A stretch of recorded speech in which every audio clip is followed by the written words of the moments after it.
For the past few years, Ricky Gervais, Stephen Merchant, and Karl Pilkington have been meeting regularly for a series of pointless conversations. This is one of them. Testing. Is that all right? Hello and welcome to the Ricky Gervais Show with me, Ricky Gervais, Stephen Merchant. Hello. And the little round-headed buffoon that is Karl Pilkington. All right.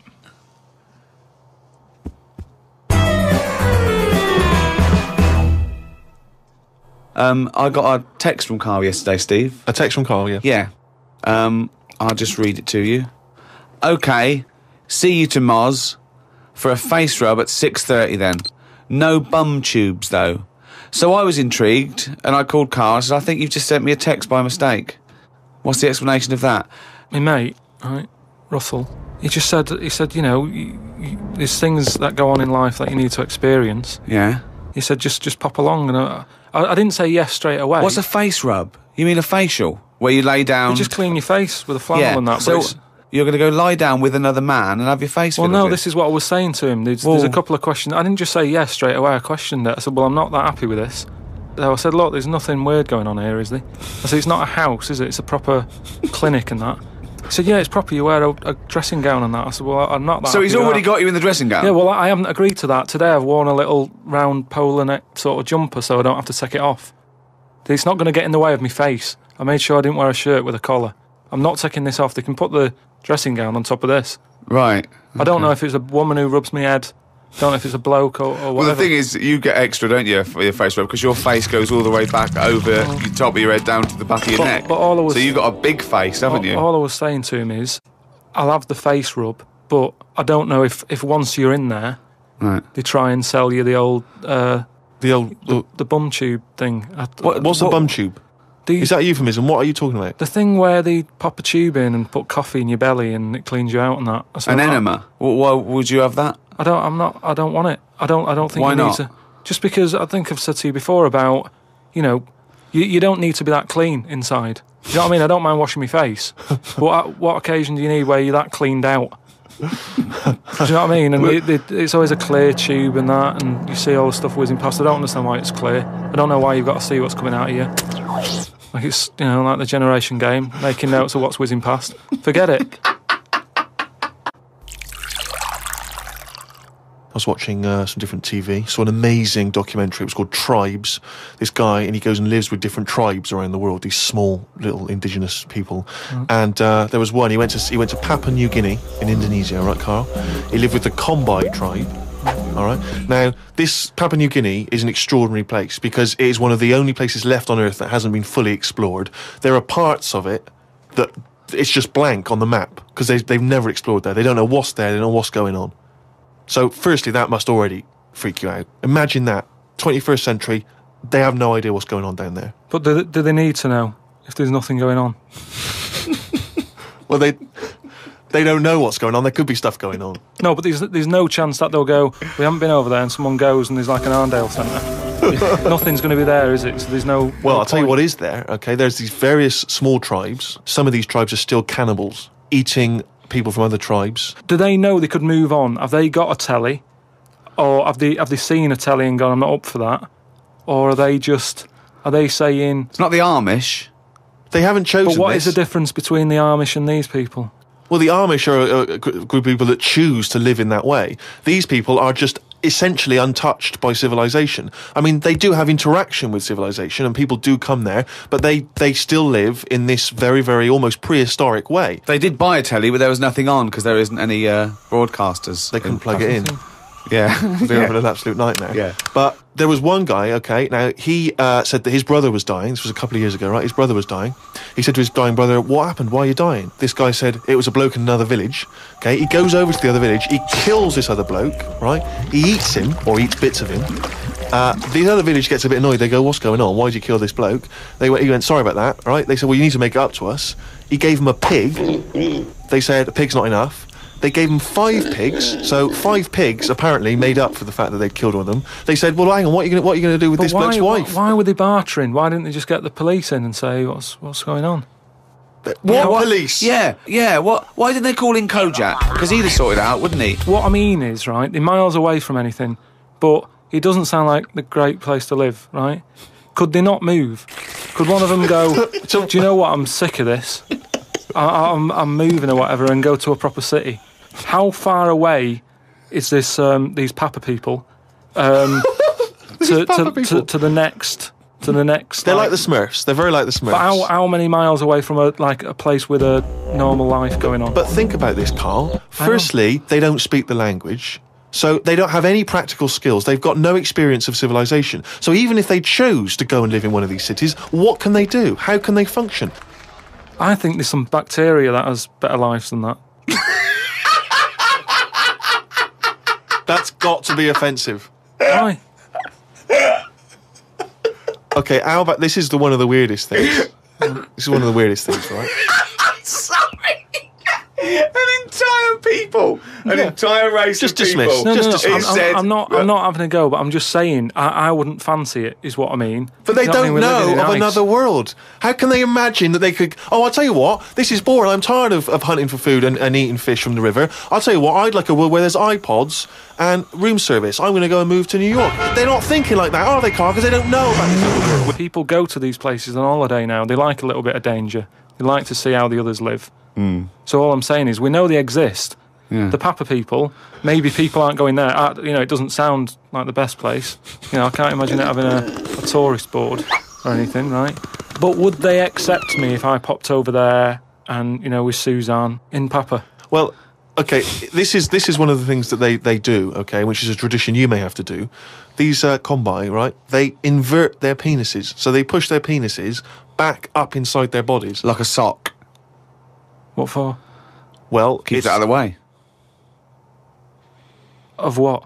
Well, if you're running through the undergrowth chasing a hog, you don't want it flapping away, But But it's also become a kind of ceremonial thing. So if you were over there, you may well have to try it yourself. You would have to try it yourself. If you went there, you'd have to try it Definitely. yourself. but even caveman had little pants on. Why haven't they? Whoa! Slow down. Rewind. What do you mean? Again, you've been watching the Flintstones. No. It's just Is it a leopard skin pair of pants that's actually quite a... Go on. But it's a well-known fact that they wore like bear pants or whatever. Bear pants. What do you mean, bear pants? No. Listen, you are a qualified anthropologist. So what? I mean that whenever you see them on footage or in a museum, footage. Yeah. Or- Whenever or you see where- that Well, early it's a bit documentary shaky, isn't it? footage. Yeah, it's black and white as well, isn't it? Caveman footage. you always see them wearing a little bit of fur little pants and that. So what I'm saying is, even though what year is it to these people in the woods? I don't know what this conversation is anymore. He's just clutching at straws. His mind, it's like a fly. His mind, isn't it? It's just buzzing round. It's trying to find a window. It is just It's like hitting against pieces of information, but then just bouncing off. Yeah. Dazed to perplexed. Forget it then. I was shopping with Karl before Christmas, and we went round sort of Piccadilly and St James's, and those really beautiful shops around there. And I went in one shop. You had to ring a bell to enter. Yeah. They came down, and it's like a iconoclastic sort of shop, and they found things from churches and nearly all Russian 16th century pieces onwards. This beautiful carvings and paintings and statues. And I went, oh, it's beautiful. And as I was looking round, I heard Karl sidle up to the bloke and go, what's the newest thing you've got here? Yeah, sure, that's his first thought. I mean, that is the wrong question to ask of a man who's clearly in antiques. Yeah. Proud of the fact he's got 16th century iconoclastic Russian stuff, to ask, what's the newest thing you've got here? What sort of question is that? Oh, I don't know, probably the doorbell. I don't know, what does he want of my shirt? What were you thinking? hoping for? I think it's an all right question, because he was saying there's loads of old stuff in there, and he kept going on about the old stuff. So what was to say? Well, what's the newest thing you've got? And what was Do you know what he newest said? thing? The other question he asked him, he said, how often do you get new stuff in? And I said to him, why did you ask that? He said, well, I was thinking, if you got antiques and you sell it all, what's left? Like someone's going to sell all the antiques in the world because they're not making any new stuff. What does that mean? They're not making any new stuff. But I know for a fact no one's ever going to go in there and buy the lot anyway. I mean, I've never seen anything like it. I'm not at any point in my life, and I don't think it'll ever happen, will I go, I need some old Russian wood. Because It was brilliant. No, it was, Steve. no. It was beautiful. It's amazing stuff. There's stuff. There's these things from the 16th century of sort of like saints and monks, and they're carved and There's they're. loads of it. It's just all piled up. No one's interested. If I was him, I'd go, do you know what? I'm into this, but no one else is. Close shop. Because seriously, it's just piled up, piles on piles of like old bits of wood with pictures on it and that. But There was think one of a fella, man. Just think of a man 400 years ago that carved this. No, but nobody wants it, do they? I've never heard anyone say, oh look, it's my birthday coming up. I'll tell you what I'd love. What? Bit of old Russian wood. It doesn't happen. That's what I'm saying. I've never heard anyone saying it. Like, I've never overheard someone saying, you don't know where the Russian shop is, do you? And this is in London where the rates are high. There was this thing, right, Steve? Them old drawings on like... It was like a panel from a church that someone had painted. right, yeah. And I think it was like, from sort of like 1590 or something. Yeah. And it was this a picture of this saint, wasn't it? So 1590. It could be from any time, really. So there's this one there, right, leaning up against the wall. And most of them in there was that Stalin bloke, right? But there was this little... Right, can I just stop with there? Lenin. Right, Okay. all right then. Yeah. So he was on all these bits of wood and stuff. But I saw this other little face, right? Little fella with a beard, right? So I said, who's this bloke here? He said, the story there, right? He said, it's this little fella, and he got mugged back in Russia. This is right, isn't it? This is what he was saying. He said he got mugged. It's just that term, I love that term in a 16th century Russian wood. Oh, no, I'm being mugged. So he got mugged. He got and happy slapped. and he said, I've had enough of this, right? Yeah. And he went to live in the woods, right? Made like a little shed, stayed there. People went to visit him, and like, if you got a problem, you knock on his door and you go, I'm sick of it. And he'll sort of say, yeah, I know what you mean, I've moved out of the city and what have you. And he'd make them feel better, and then they go again. Now, why has that man got a plaque? If he was around now, there's no way he'd have a bit of wood with his face on it, is what I'm saying. If someone had got fed up with living in London or New York or whatever, and they go, I'm going to go and live in the woods, people wouldn't visit him, and he wouldn't get a piece of wood with his face on, is what I'm saying. But this man is selling it for I think it was about 750 quid for this bloke's head. But the chances are that this is either a well-known Russian folktale, or it may even be a piece of classic Russian He's literature. a saint. He was a saint. He was canonised. Everybody was a saint years ago. That seems to be like thrown about, doesn't it? Who's a saint now? Name him one now. Yet this fella lived in the woods in a hut. Oh yeah, that's Saint John or whatever. He's not a saint. He's done nothing. If anything, he's sort of said, I can't be bothered with living in a city with everyone else. Everyone else has got to put up with it, but I can't put up with it. I'm going to live in the woods. Well, if you can't put up with it, you're not good enough, are you? You've got no stamina. And yet he gets a plaque, is what I'm saying. It's annoying. Who would you like to see get a plaque in the modern world? Who deserves a plaque, in your opinion? Probably like nurses and that who do a lot of bad things that I think I couldn't do that, carrying lungs about and all that. No, but I couldn't do. Do you know what I mean? That's one job that my mum wanted me to be a doctor. Whoa! What was she thinking? Oh, what's her expectations This particular like apple now? didn't fall far from the tree. Oh, when did she start giving up that dream? At what age did she start going, Karl, you don't need to study your books anymore. Go and play with the worms in the garden. When did she sort of like let you off that dream? Is it the day that she caught you with a spoon up your nose?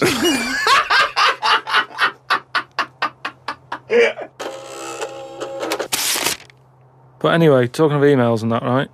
Nick, who's emailed from Australia, right, Melbourne, he's been going on about dolphins and that, problems with dolphins. What problems? He's just saying when that wind happened, there was like a bad wind thing going on. Hold on, wait a minute. What bad wind? In America, they had that Hurricane Katrina. Yeah. Right. And there was like a little bay with dolphins in it, and Right. that, with all guns on them and stuff. What? Whoa. Because they use dolphins, don't they? They say they're an intelligent animal and stuff. Yeah. And they've got them all like, they've all had the training. They're all like ready for battle and stuff. Right. got like rifles on them. What do you mean rifles? How can they hold a rifle? How can they hold a rifle? No, it's sort of on a strap and that. What do you mean it's on a strap? I don't know what they kit them out with, but they're just ready for war. Whenever What are you talking about? Listen, though, that isn't the point. Don't worry about it. Oh, we leave that one, do we? That's not the point, so let's leave it. So they're swimming about. Yeah, with rifles and berets. Whatever they've got on. Yeah. Right, ready for battle and stuff. Yeah, ready for battle, yeah. The wind comes in. The wind comes in. Hurricane Katrina. Makes a wave and that. They get out of the little bay. Yeah. Still all kitted out with all the, weapons. You're talking bollocks. Steve, do you want to look at the email? Well, there's no way. There's loads of dolphins now swimming round, kitted out with guns and that, with a strap. How can a dolphin hold a... Again, you've been watching Planet of the Apes. Oh, he's trying to talk to us. What's he saying? He's saying, go ahead, punk, make my day. Look, you're talking shit. It's just news to say if there's dolphins, if you see a dolphin in that, don't go, oh, it's friendly, because there's some with weapons now. So I'm just reading it out on email, and that'll cover it in that. So bollocks. Karl, can we have some monkey news before I die? All right. Oh, chimpanzee that! Monkey news, yeah. This monkey that was knocking about called Ollie. It was in this zoo, and it was the only monkey in there, right? And it was getting a bit lonely because, it was sharing its sort of time with, say, an elephant and a giraffe. And it doesn't happen. And they didn't really get on that well. Wait, they do no, not. Let me just tell you. They do not put chimpanzees in with. No, well, it's not true. Why would he share his time with an elephant and a giraffe? Look, Gervais, it was some kind of flat share. They put an advert in the student union. Yeah, saying we've got 2 rooms to let. African mammal wanted, not specific. A mammoth and what I'm saying is there was other elephants for elephants to knock about with than that. The monkey, it was the only one there. So what happened is the zookeeper felt a bit sorry for him. He started to sort of get pally with him. So at lunchtime, when the zookeeper was sat on the wall having his ham butties or whatever, he'd sort of go, all right? And it used to come over closer and closer, right? Yeah. Anyway, within a month, he was sat on the wall having his lunch with him, right? But anyway, so he sat there, and as time goes on, he's sort of sat with him most of the day. Monkey's walking around with him, helping feed the other animals and that. No. But then what happened is the zookeeper, at the end of the night, when he's locking up and stuff, he'd feel bad because he'd be leaving the zoo, and Ollie's sat there, and he's like, I'll see you tomorrow, and the monkey's like, yeah, see you later. He's looking all fed up because he's got home to go to, and he's still stuck in where he's basically working every day. Right? So he's never going home, right? Now he's sleeping at work, the monkey. So anyway, the zookeeper goes home, says to his wife, look, Ollie's having a bit of a time at the moment. So she said, oh yeah, what's going on? He said, well, he's just looking a bit fed up, he's sick of it. So she said, bring him home. It didn't happen. So this is in your head. So she said, yeah, bring it home tonight. So anyway, he's looking forward to going into work and that. He sees Ollie. He doesn't tell him straight away. It's a surprise for him later. He gets to the end of the day. Yeah. Anyway, he's like, get your coat. He's like, what? Coat? What do you mean, get your coat? Whatever the equivalent is, right? Whatever you say to a monkey, it was kind of like, you're coming with me sort of thing. Yeah. Right. So he's going, oh, brilliant. Anyway, no, he's not. So what do you mean he's going brilliant? He takes it home. So he gets his hat and coat. And he can't believe his luck, right? He goes back to the zookeeper's house. Everything's going well for about a week and a half. Right? Treating him really well. He's sat there, he's having a brandy at night before he goes to bed. So he said to his wife, look, you're at home all day, right? Oh, Jesus. I'm going to work. I'll leave it with you, right? Yeah. So Ollie stays at home. Yeah. Anyway, as time goes on, a little bit of trouble. Whilst the fella's busy at work, Ollie starts getting a little bit cheeky. Tries it on with the missus. Whoa! Right. How does a monkey try it on with the missus? Are you talking this is classic monkey news. And how does it try it on with the missus? So he's a bit drunk. He stinks of smoke. He tries it on with the missus. How does he try it on with her? I don't know all the detail on. You don't know any bit. of the details. I don't know the detail on that bit. You don't know any of the details. No, I don't know the details on that bit. You don't know any of the details. So what happened? So while the zookeeper's away, the monkey did play. Did the zookeeper's wife reciprocate these affections? She probably went along with that at first. She's cooking at home, getting the tea ready. That's walking past, pinching her arse or whatever. And do you know what I mean? It starts off just like it does, with humans. Starts off as a bit of fun. Before you know it, split up in the end. Anyway, the zookeeper and I think the monkey stayed with the woman. So, it's all there. It's honestly, all on email, mate. Your imagination. Well, you should write stories. You should write You Get know, people to look it up.